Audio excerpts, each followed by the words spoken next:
Hello, friends, and welcome back to another episode of Tim Kirby Russia. I'm finally back in the home studio, so let's talk about something that could be important. Well, it's an important topic, but maybe not so much of an important event, especially in the long term of history. Zelensky's Peace Conference in Switzerland. Yes, I want to call him President Zelensky, but now it's also debatable whether he's former President Zelensky, as Russians would say, sort of self-called President Zelensky, as his term is wound up. So I don't even know really what to call him. Margarita Simonyan, the head of Russia Today, had a sort of funny post where she mentioned calling him like the illegitimate president of Ukraine and all these other potential terms they don't know what to refer to him as. But let's just say from a Western perspective, he's still the president of Ukraine. Why? Because they like him and they don't like the Russians. So that's simple. For them, that's a much easier question. For Russians, it's a much more difficult, logical, and linguistic question at the moment. So anyways, President Zelensky wants to have a peace conference in Switzerland, and he's invited all the major world leaders, which would include Biden and Xi. And it looks like both these two, the most important ones, Biden and Xi, are not going to show up. With Xi, that's a little bit more obvious. I am sure that the Chinese are probably, because I think 70 countries agreed to show up, and because China has a very strong policy of like, don't invade anyone, no war. Like their foreign policy rhetoric is very stable on this. So I wouldn't be surprised if the Chinese do show up with someone who's going to sit there, and they're going to use the little bit of the Chinese state budget to sit there and sort of nod their head and be like, yes, war is bad. And then he'll just go back to China and absolutely nothing will change. With Biden, that's a little bit of a different issue because it's sort of twofold. Because as we all know, Biden is unfortunately not in the best, how do we say it politely? Maybe I shouldn't even say it politely. Something's wrong with the old ticker up there, you know? He tends to say a lot of weird things. He gets fatigued fairly easily. And some sort of extremely long conference, as most political conferences are long. So I don't quite know why, but it's actually kind of ironic. I have been to so many political conferences in my life, and it kind of feeds into that whole, like, I don't know what you want to call it, like Republican or libertarian sort of attitude towards the government, because it is amazing how badly politicians can organize even a conference and not understand the concept of time and how many speakers they can have and planning.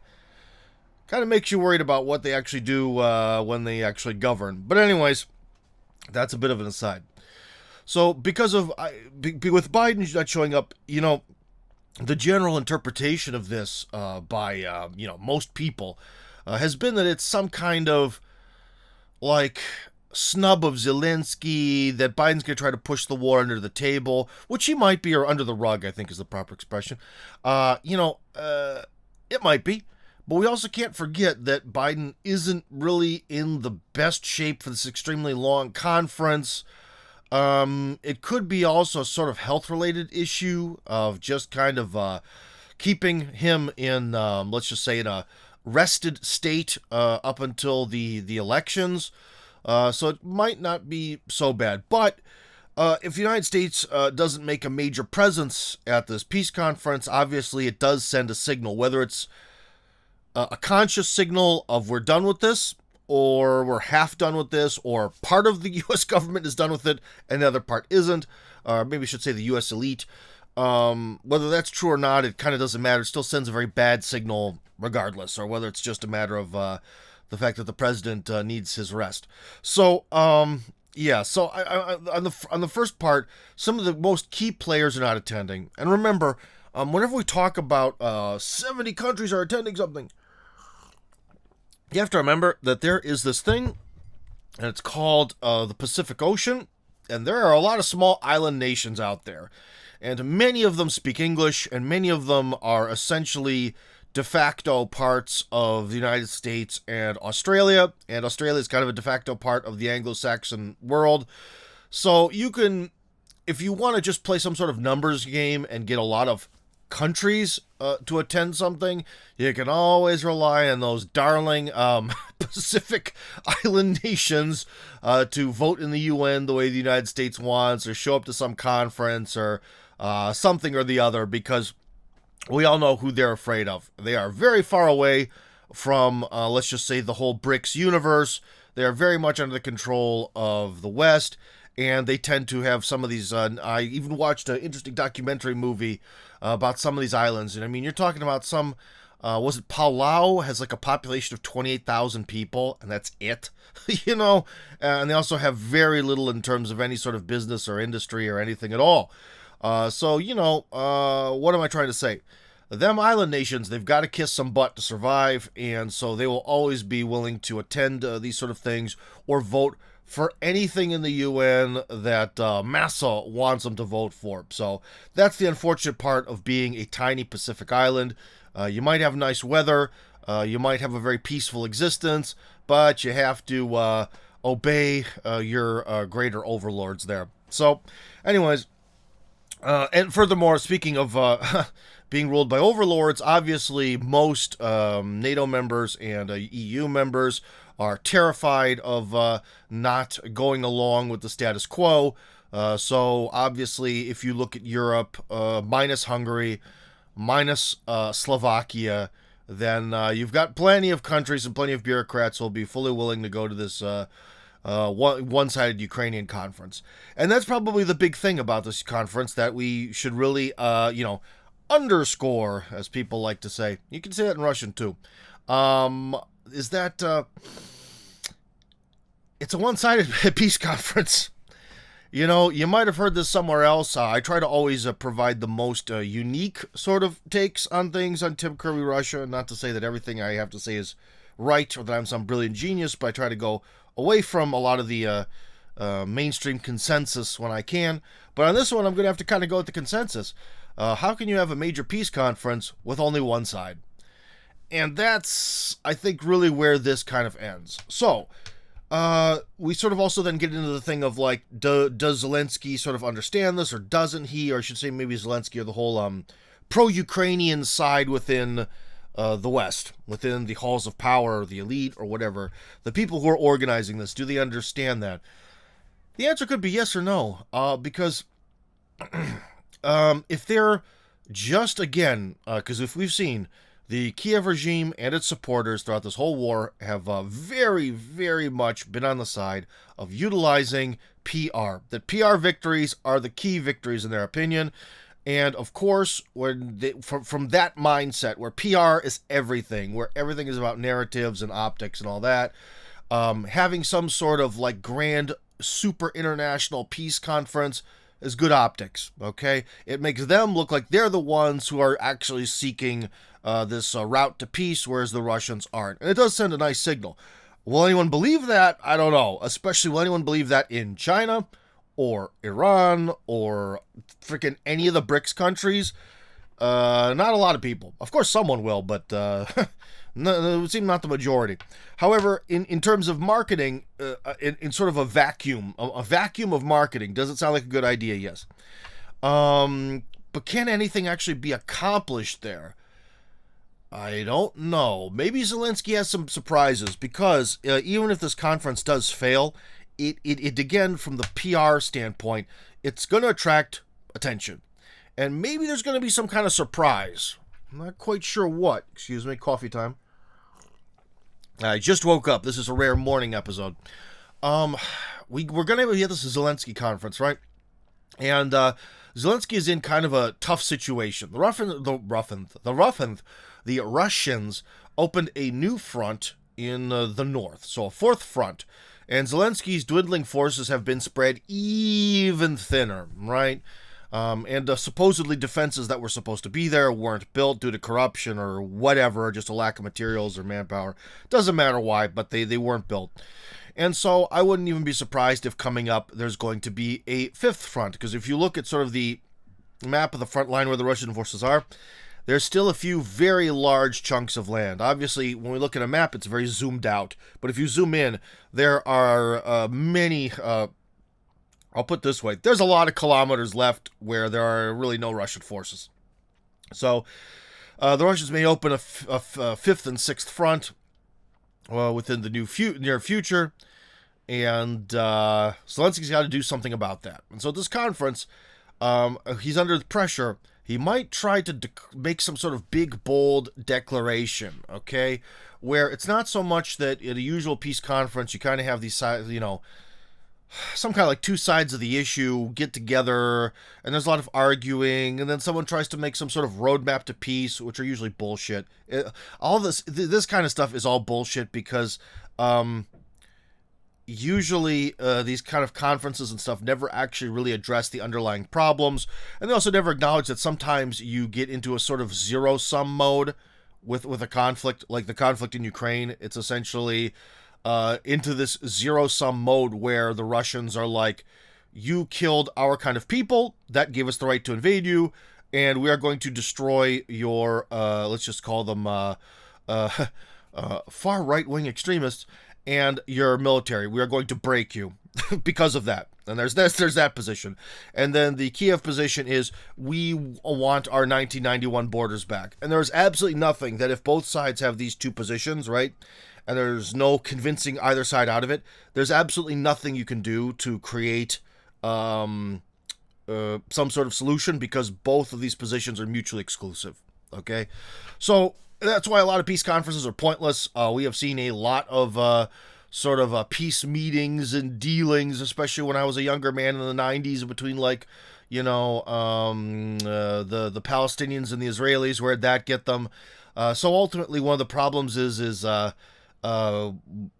whether it's on purpose or not. I think people have a very naive concept of what peace is. They think it's something personal, when in a lot of ways it's sort of a matter of circumstances and political positions and such of the like. So, yeah. But anyways, so I think Zelensky, if he's smart, he will make some sort of mega declaration, something to kind of reinvigorate attention towards himself and the war and what's happening. What kind of mega declaration could he do?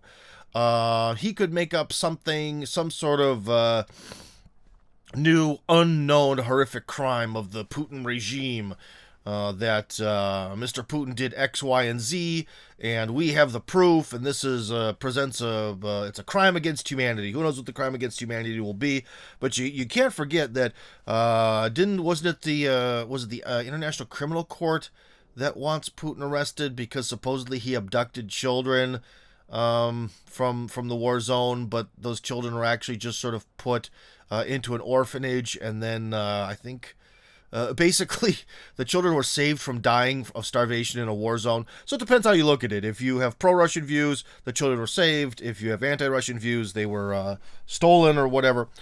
Yeah. So anyways, so we already have this sort of precedent of, and there's also the Bucha situation, where both sides sort of blamed each other, but obviously the Western media was very sure very quickly that the Russians did it, even though they may have not have been quite present at the moment the crime happened. But they don't care about that. The main thing is Putin bad. So anyways, I could see it being maybe something along those lines, being something like a Bucha or he stole the kids moment or something like that, maybe something even bigger, or maybe something really corny or really crazy, like maybe like trying to do something like a Cuban Missile Crisis, where he'll accuse Russia of secretly doing something with nukes that's also very hard to prove, that the Western mainstream media will fall in love with. I don't know, but I think really the only way that Zelensky can get anything out of this conference is by making some sort of big, crazy revelation that reinvigorates interest in the conflict and maybe gets some attitudes to change or something.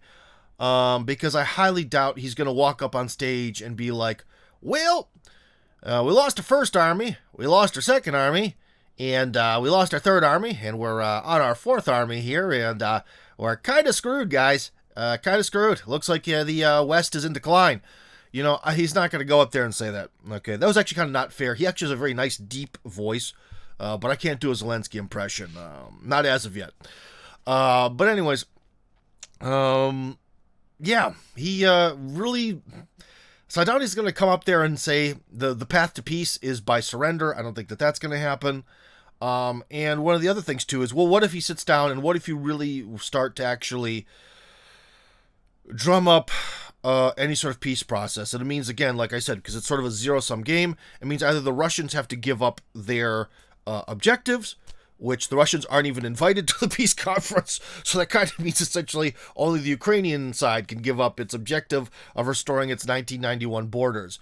So what happens if they give up that? Then the peace conference turns into a, how can we divide Ukraine into chunks to, I don't know, pacify the Russians, maybe satiate the Russians might be the right word, or make this stop. That's essentially really kind of the only pathway to peace, and I highly doubt that Zelensky is going to do that unless he intends to remain in Switzerland or the West after this conference and never ever go back to Kiev. So maybe that might be the case, but I think that that's highly unlikely. However, I wouldn't be surprised. I would not be surprised at all if maybe there are some Chinese observers out there just nodding their heads, just crazy nodding and listening, who might actually suggest doing something like that. Mr. Zelensky, could you please consider cutting up country and make Ukraine very small? You know, something like that, right? So, who knows? Who knows? They might do that, they might not. But anyways, guys, I just wanted to share some thoughts on what this conference could be. I wouldn't exactly bet my life on this. I will bet, I don't know, some sort of mysterious force out there, maybe 1,000 rubles, that I think the whole goal of this conference is actually going to be for some big revelation, because it really can't accomplish anything else. But there's so much war fatigue that I think any sort of big revelation, unless it's something about nuclear missiles, because that could definitely get people excited with good reason, I don't think it's going to matter very much. I think if Zelensky comes out there with some like charts and stuff and is like, look, in this city, they shot some sort of something with the rocket and it did this and it was awful. At this point, I don't really think it's going to win over hearts and minds or change anything. So that's kind of the way things are going.